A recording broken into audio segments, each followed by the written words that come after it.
There were a couple of key things I took away from yesterday's press conference, and I wanted to talk about those in this video. First of all, I don't know why the UFC has moved to such a short format for these, but I believe that these events are such a big deal for fans that they really need to make them longer. I think they used to be about 10 minutes longer on average, but it's such a great opportunity for fights to get hyped up and to hear from fighters that the general fan base doesn't really know that well. So I'm not a fan of the short format. I think it's a missed opportunity for the UFC to squeeze out a few more pay-per-view buys based on the hype that the event generates. But with that gripe out of the way, I think there were some interesting takeaways from the event. Starting with Ilia Topuria, he's done a great job up to this point being convincing with his confidence.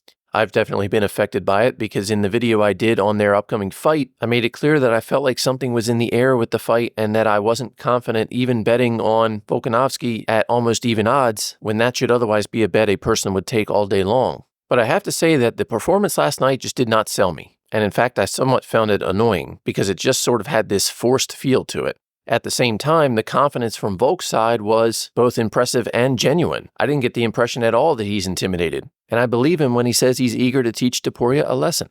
And can we all just agree for a moment that Volk is hilarious? I love the old man shtick, and I just hope that he brings it all home tomorrow night. So my overall feelings for that fight have definitely shifted more in Volk's favor. Now let's move on to Garry and Geoff Neal. Geoff just isn't the guy who's going to take advantage of an opportunity to hype his fight, so that's pretty much expected. But I did find Garry's approach surprising, and I think there's three possibilities for this change. The first is that he got a taste of his own medicine after what he did at the Magny press conference, and he found out pretty quick that he didn't like it. So I think it's very possible that he's just trying to take the heat off of himself. The other possibility that I think it might be is him trying to sedate Geoff Neal a little bit. They obviously had the issue before where he was wearing the t-shirt with Geoff Neal's mugshot on it, and we don't know how much that actually pissed Geoff Neal off. So Ian could be taking the approach of trying to seem like this nice and different guy with the overall idea of knocking down Geoff Neal's aggression a little bit. Geoff already seemed really calm, so I don't know that that's going to make much of a difference, but it could be the idea behind it.